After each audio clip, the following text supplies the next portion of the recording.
Hey y'all, it's Kim. So I posted the video this morning of Trump's Truth Social. I guess it's from yesterday. Let me get a drink.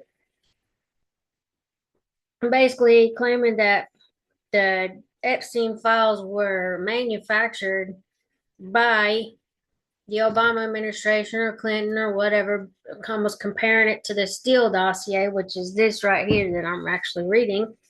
Anyway, we're just gonna go through this and I'll get back to the Epstein stuff because I got a lot of stuff on that. But anyway, I just keep pulling up more things.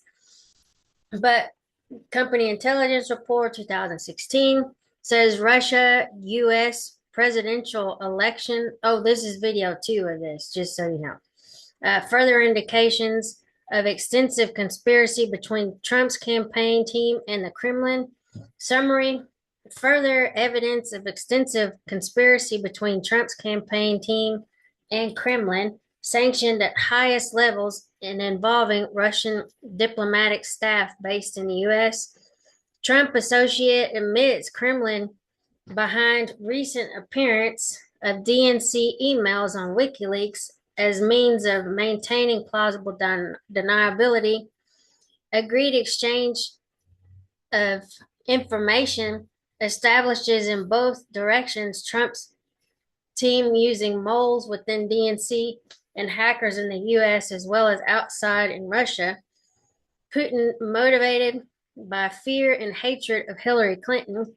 Russians receiving intel from Trump's team on Russian oligarchs and their families in the U.S. Mechanism for transmitting this intelligence involves pension disbursements to Russian immigrants living in U.S. as covered using consular officials in New York, D.C., and Miami. A suggestion from source close to Trump and Manafort that Republican campaign team happy to have Russia as media boogeyman to mask more extensive corrupt business ties to China and other emerging countries.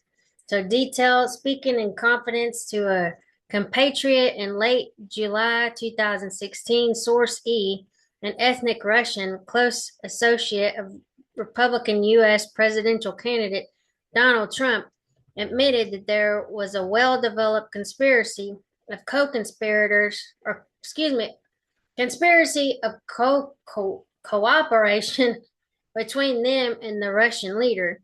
This was managed on the Trump side by the Republican candidate's campaign manager, Paul Manafort, who was using foreign policy advisor Carter Page and others as intermediaries. The two sides had a mutual interest in defeating Democratic presidential candidate Hillary Clinton, whom President Putin apparently both hated and feared. Inter alia, source E acknowledged that the Russian regime had been behind the recent leak of embarrassing email messages emanating from the Democratic National Committee, or the DNC, to the WikiLeaks platform. The reason for using WikiLeaks was plausible deniability, and the operation had been conducted with the full knowledge and support of Trump and senior members of his campaign team. In return, the Trump team had agreed to sideline Russian intervention in Ukraine as a campaign issue and to raise U.S. NATO defense commitments in the Baltics and Eastern Europe to deflect attention away from Ukraine, a priority for Putin, who needed to cauterize the subject. In the wider context of Trump campaign Kremlin cooperation, source E claimed that the intelligence network being used against Clinton comprised three elements. Firstly, there were agents, facilitators within the Democratic Party structure itself. Secondly, Russian immigrant and associated offensive cyber operators based in the U.S. And thirdly, state-sponsored cyber operatives working in Russia. All three elements have played an important role to date on the mechanism of rewarding relevant assets based in the U.S. and affecting a two-way flow of intelligence and other useful information. Source E claimed that Russian diplomatic staff in key cities such as New York, Washington, D.C., and Miami were using the immigrant pension distribution system as cover. The operation, therefore, depended on key people in the U.S. Russian immigrant community for its success. Tens of thousands of dollars were involved. In terms of the intelligence flow from the Trump team to Russia, Source E reported that much of this concerned the activities of business oligarchs and their families' activities and assets in the U.S., with which Putin and the Kremlin seemed preoccupied. Commenting on the negative media publicity surrounding alleged Russian interference in the U.S. election campaign in support of Trump, Source E said he understood that the Republican candidate and his team were relatively relaxed about this because it's deflected media and the Democrats' attention away from Trump's business dealings in China and other emerging markets. Unlike in Russia, these were substantial, involved the payment of large bribes and kickbacks, which, were they to become public, would be potentially very damaging to their campaign. Finally, regarding Trump's claimed minimal investment profile in Russia, a separate source with direct knowledge said this had not been for want of trying. Trump's previous efforts had included exploring the real estate sector in St. Petersburg as well as Moscow, but in the end, Trump had to settle for the use of extensive sexual services there from local prostitutes rather than business success. Oh boy, they really went deep on this one. But I got the Durham report. I believe that debunks a lot of this crap, or probably all of it. But anyway, I think Hillary Clinton had to pay fines for it. So whatever. Okay, Russia, the secret Kremlin meeting attended by Trump advisor Carter Page in Moscow, July 2016. The summary: Trump advisor Carter Page holds secret meetings in Moscow with Sechin and senior Kremlin internal affairs official Devyekin, Sechin, or second, whatever, raises issues of future bilateral U.S.-Russia energy cooperation and associated lifting of Western sanctions against Russia over Ukraine. Page non-committal in response. Devyekin,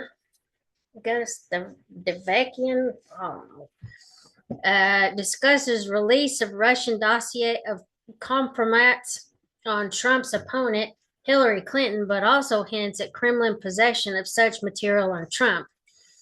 Detail speaking in July 2016, a Russian source close to Rosneft President Putin, close associate and U.S. sanctioned individual Igor Sechin, confided the details of a recent secret meeting between him and visiting foreign affairs advisor to Republican presidential candidate Donald Trump, Carter Page. According to Sechin's associate, the Rosneft president, CEO, had raised with Page the issues of future bilateral, good grief, energy cooperation and prospects for an associated move to lift Ukraine-related Western sanctions against Russia. Page had reacted positively to this démarche by Sechin, but had been generally non-committal in response. Speaking separately, also in July 2016, an official close to presidential administration head S. Ivanov confided in a compatriot that a senior colleague in the internal political department of the PA, Devyekin, also had met secretly with Page on his recent visit. Their agenda had included Devekian raising a dossier of compromise that Kremlin possessed on Trump's Democratic presidential rival Hillary Clinton and its possible release to the Republicans' campaign team. However, the Kremlin official close to S. Ivanov added that he believed Devekian also had hinted or indicated more strongly that the Russian leadership also had compromise on Trump, which the latter should bear in mind in his dealings with them. And then something wasn't there. Okay. So, Russia US presidential election, Kremlin concerned that political fallout from DNC email hacking affair spiraling out of control. So, the summary, Kremlin concerned that political fallout from DNC's email hacking operation is spiraling out of control. Extreme nervousness among Trump's associates as a result of negative media attention and accusations. Russians, meanwhile, keen to cool situation and maintain plausible deniability of existing ongoing pro-Trump and anti-Clinton operations, therefore unlikely to be any ratcheting up offensive plays in the immediate future. A source close to Trump campaign, however, confirms regular exchange with Kremlin has existed for at least 8 years, including intelligence fed back to Russia on oligarchs' activities in the U.S. Russians apparently have promised not to use compromise they hold on Trump as leverage, given high levels of voluntary cooperation forthcoming from his team. A detail speaking in confidence to a trusted associate in late July 2016, a Russian immigrant figure close to the Republican U.S. presidential candidate Donald Trump's campaign team commented on the fallout from publicity surrounding the Democratic National Committee, or DNC, email hacking scandal. The immigrant said that there was a high level of anxiety within the Trump team as a result of various accusations leveled against them and indications that the Kremlin, that President Putin and others in the leadership thought things had gone too far now and risked spiraling out of control. Continuing on this theme, the immigrant associate of Trump opined that the Kremlin wanted the situation to calm but plausible deniability to be maintained concerning its extensive pro-Trump and anti-Clinton operations. He therefore judged that it was unlikely these would be ratcheting up, at least for the time being. However, in terms of established operational liaison between the Trump team and the Kremlin, the immigrant confirmed that an intelligence exchange had been running between them for at least 8 years within the context Putin's priorities requirement had been for intelligence on the activities, business and otherwise, in the U.S. of leading Russian oligarchs and their families. Trump and his associates duly had obtained and supplied the Kremlin with this information. Finally, the immigrant said he understood the Kremlin had more intelligence on Clinton and her campaign, but did not know the details or when or if it would be related or released as far as compromise or compromising information on Trump were concerned. Although there was plenty of this, he understood the Kremlin had given its word that it would not be deployed against the Republican presidential candidate, given how helpful and cooperative his team had been over several years, and particularly of late. And that's July 30th of 2016. I'll stop this and then probably make a couple more on this. But anyway, talk to y'all later. Bye.